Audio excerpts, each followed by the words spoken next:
National retailer Dick's Sporting Goods making headlines after the Sandy Hook massacre by suspending its sales of rifles.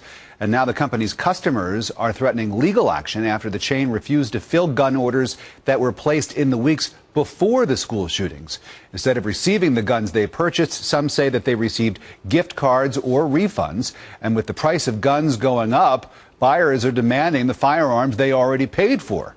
So where is this headed? Joining us now, Janet Johnson and Richard Roth, both criminal defense attorneys. Good to see you. So, Janet, do gun owners who placed these orders and didn't get their guns have a case? I don't think so. I mean, I'm sure there's a lawyer who will file a lawsuit, but if you go to first-year law school contracts, there's no contract when you advertise a gun sale. What you have is something only lawyers could invent called an invitation to treat, and I don't think Dick's owes them anything. Which means basically if you make us an offer, we'll entertain it. And these people came back and said, all right, we'll make you an offer, and then Dick's can revoke their initial invitation, and that's what they're doing. It's not a gun right issue, it's really a contracts issue. Who does have a lawsuit is the manufacturer. They relied on Dick's, and they might be able to get something out of this. The manufacturer that entered into a contract with Dick's to distribute, to sell their firearms on their behalf. Well, that's an interesting side point, but let's stick with the gun owners, or those who wanted to become gun owners and ordered these weapons. Richard, what do you think? Is there a case?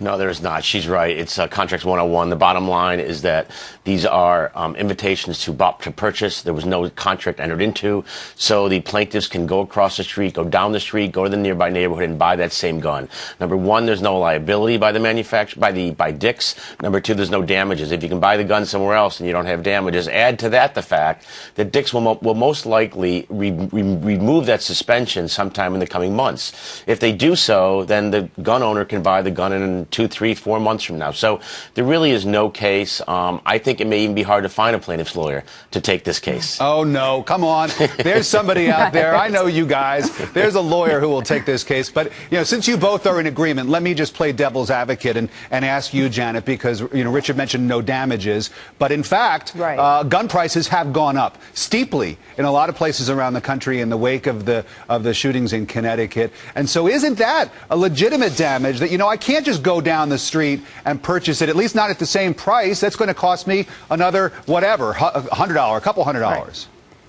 Right, and that's what I think these people are saying, that there's maybe a couple $100 difference. The thing that happens in advertising is anyone would be on the hook for that. I mean, if I drive by a gas station, I say, oh, maybe I'll go to Exxon. Oh, the line's too long, I'll come back later, and the price goes up. I can't ask Exxon for my money back. So advertisers can advertise something, and then they can revoke that if there's no agreement or acceptance, and I think that's what they're going to say.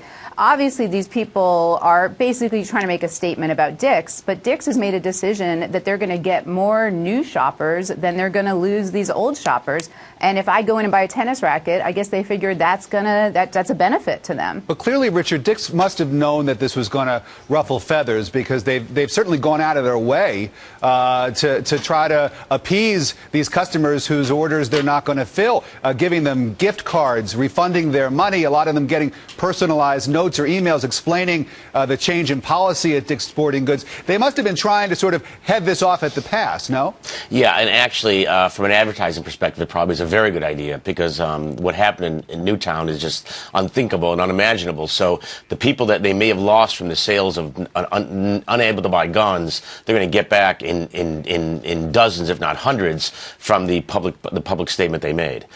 Richard Roth and Janet Johnson coming in on a New Year's Day. We appreciate it very much. Thanks for your time, and best wishes to you and your family. Thank you. Happy New Year. You guys too.